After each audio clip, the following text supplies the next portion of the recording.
سال گذشته گزارشی تهیه کردیم از یکی از پولسازترین و موفقترین ایرانیان کشور هلند که مورد توجه بسیاری از شما کاربران سایت ایرانیان قرار گرفت. من خودم تا ساعت 3-4 صبح، البته من 14 سالم بود، 15 سالم بود، با یه دیکشنری مشغول بودم. برای 4 گیلدن ساعتی کارهای خیلی سخت و دشواری در زمین کار می‌کردیم، به قول معروف چه ریواسکنی باشه، چه کارهای باغبونی باشه اینا. یعنی اوایل خیلی خیلی خیلی بهمون سخت می‌گذشت. یعنی یه هلندی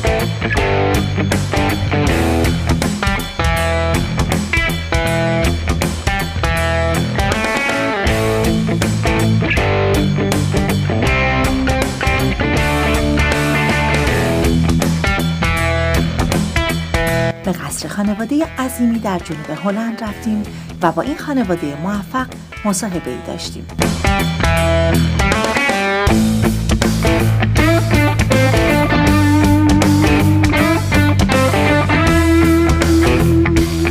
اما آنچه امسال توجه رسانه‌های بسیاری را به خود جلب کرد، پروژه جدید و بزرگ خانواده عظیمی و کارآفرینی چشمگیر آنان در مرز هلند و بلژیک بود.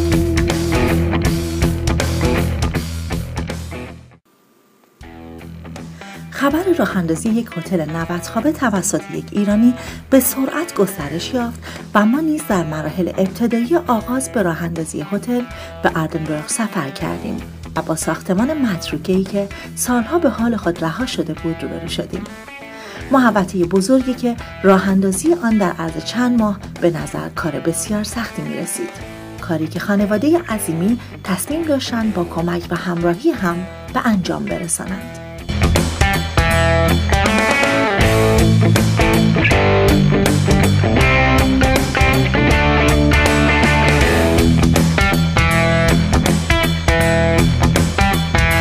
وقتی که پس از 6 ماه برای افتتاحیه هتل به آردنبورگ بازگشتیم، آنچه که می‌دیدیم باورش سخت بود. با ما همراه باشید و نتیجه تلاش خانواده عظیمی را پس از 6 ماه در این هتل ببینید. هدف ما از تهیه این گزارش نه تنها معرفی بهتر یک ایرانی کارآفرین، پولساز و موفق است، بلکه ارائه الگویی متفاوت و جالب توجه برای دستیابی به اهداف بزرگتر در نتیجه اتحاد، همکاری و همفکری است.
عظیمی، بعد از اینکه گزارش اول پخش شد، خب خیلی براشون واقعا جای سوال بود که چطور ممکنه یه نفر در کنار همسرش، دو تا آدم جوون بخوان به همچین موقعیتی دست پیدا کنن. خیلی هم خب خیلی خوشحال بودن از دیدن موفقیت شما. الان ما امروز اومدیم با یه گزارش جدید از یه حرکت جدید، کار جدید.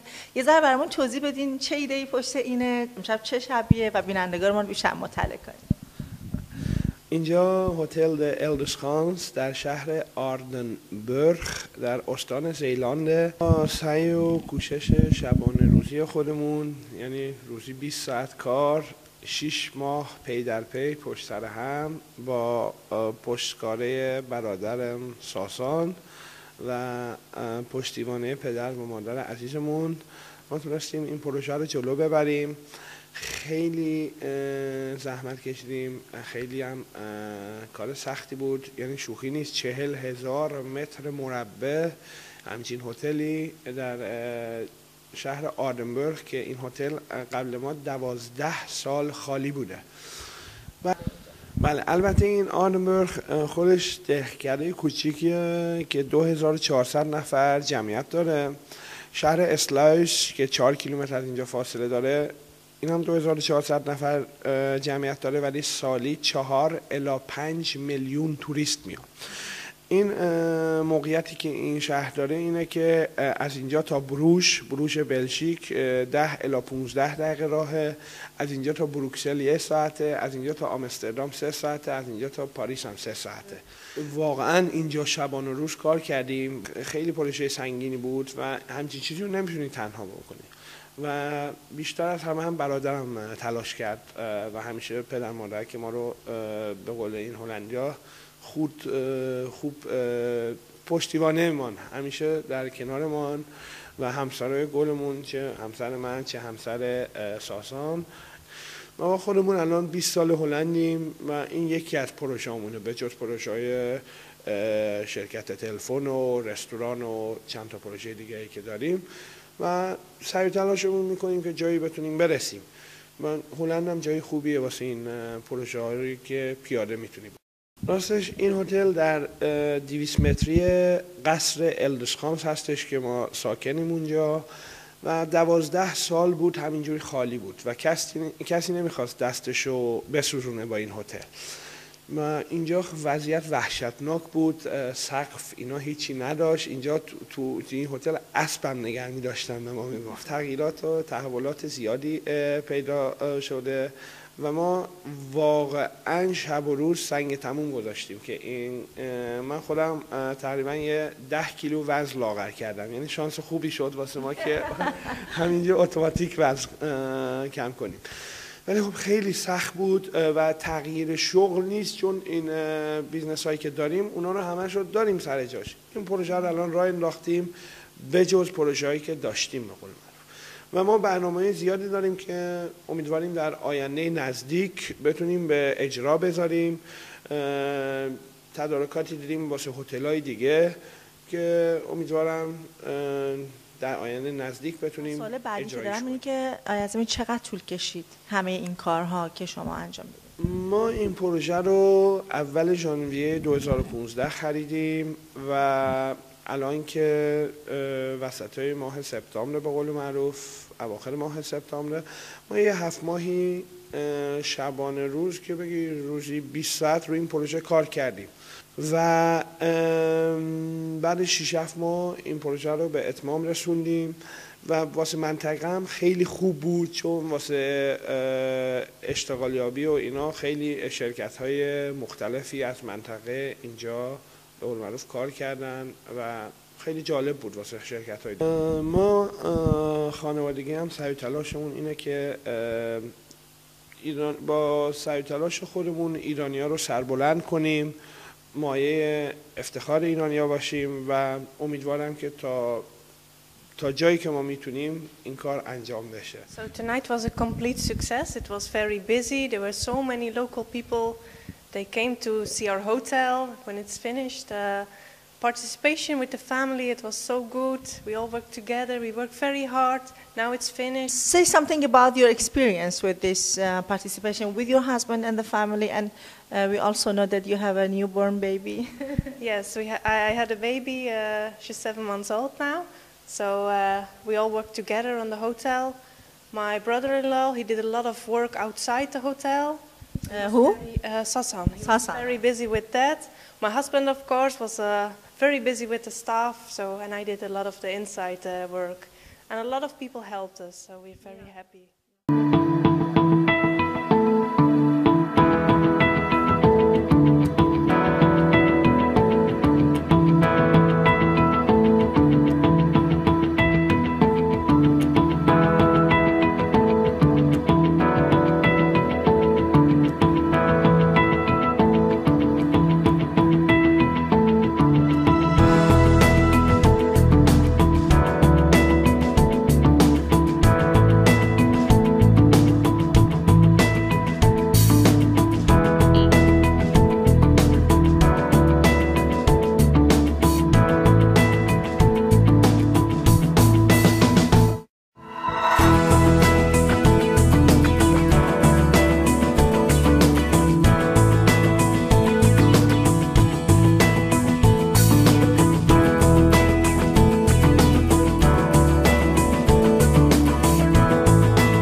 بر شما دوستان. درود بر شما.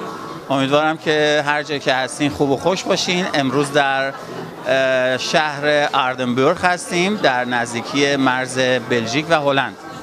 امشب اینجا چه اتفاقی قراره بیفته و برنامه چیه؟ در گزارش ما ببینید.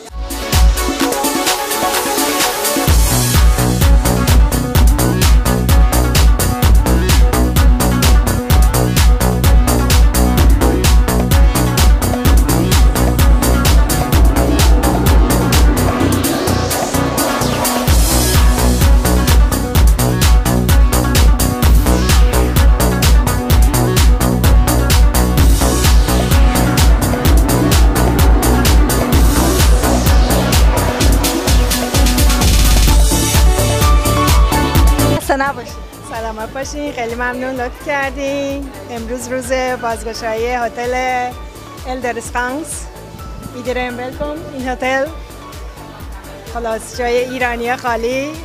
من خیلی خوشحالم که پسرام موفق هتل رو باز کردن.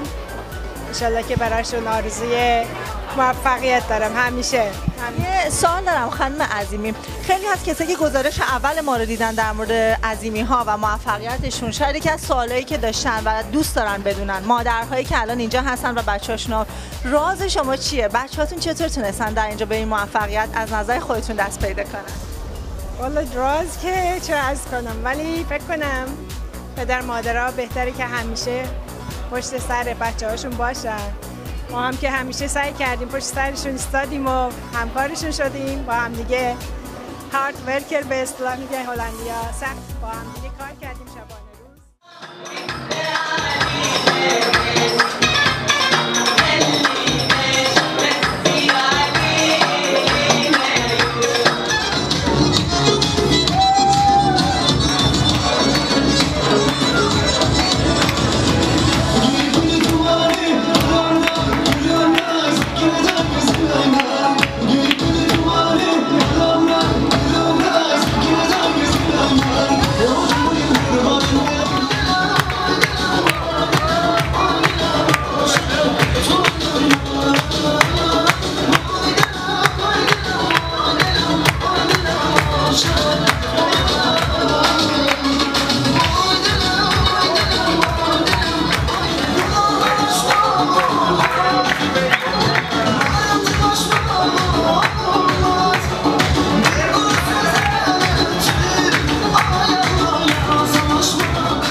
هر کجا ایرانی باشد ایرانیا هست. irania.com